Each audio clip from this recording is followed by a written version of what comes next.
Good morning વિદ્યાર્થી મિત્રો.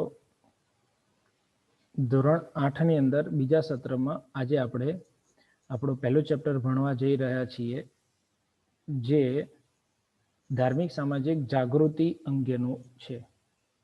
ભારતીય સમાજમાં 19મી સદીમાં જે વિવિધ પ્રકારના કુરિવાજો, વહેમો, અંધશ્રદ્ધાઓ, અજ્ઞાનતા, જુદા જુદા સમાજની જ્ઞાતિ પ્રથાઓ વગેરે જેવા અનિષ્ટો હતા, એની ચુંગલમાં આપણો સમાજ ફસાયેલો હતો.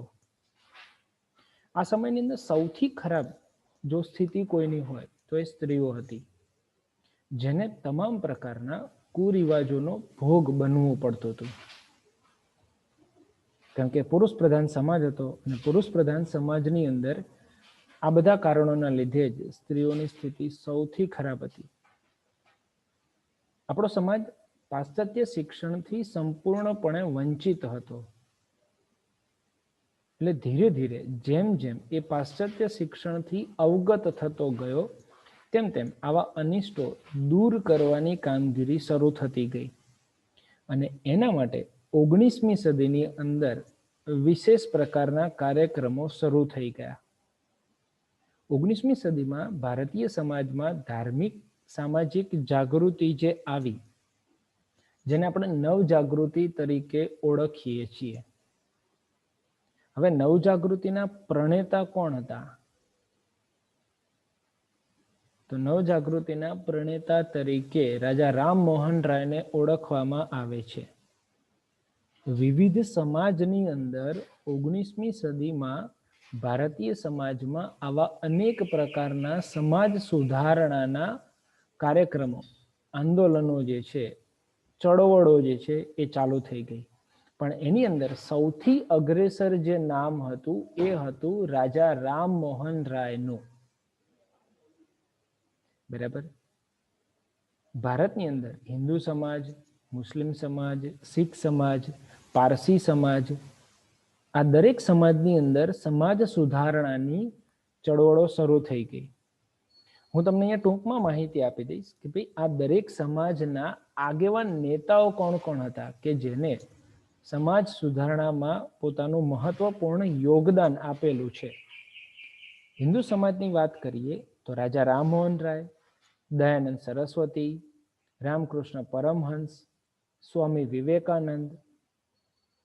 મુસ્લિમ સમાજની વાત કરીએ તો સર સૈયદ અહમદ ખાન, શરીયતુલ્લાહ, શાહ વલીઉલ્લાહ. પાઠ્યપુસ્તકમાં આપણને શીખ સમાજનું એક પણ નામ નથી, પણ એક સંસ્થાનું નામ આપેલું છે, શિરોમણી ગુરુદ્વારા પ્રબંધક સમિતિ. એટલે કોઈ વ્યક્તિનું નામ નથી, કોઈ આગેવાન નેતાનો ઉલ્લેખ નથી, એટલે મેં અહીંયા નામ નથી લખેલું અને સંસ્થાનો પણ ઉલ્લેખ કરેલો નથી.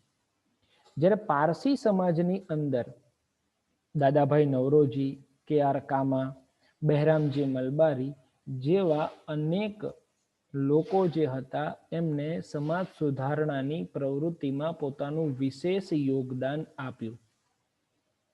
બરાબર.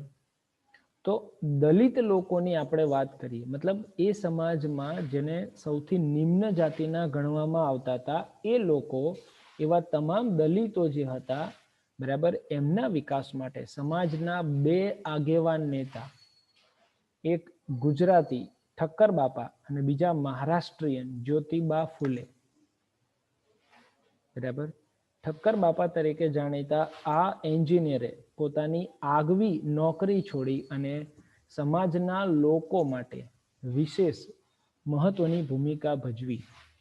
બરાબર. તો આ જે એક નાનકડી રૂપરેખા છે કે જે તમે આ પાઠની અંદર ભણશો અને તમને આ જે બધું જે છે એ સમજવામાં ખૂબ ઉપયોગી સાબિત થશે.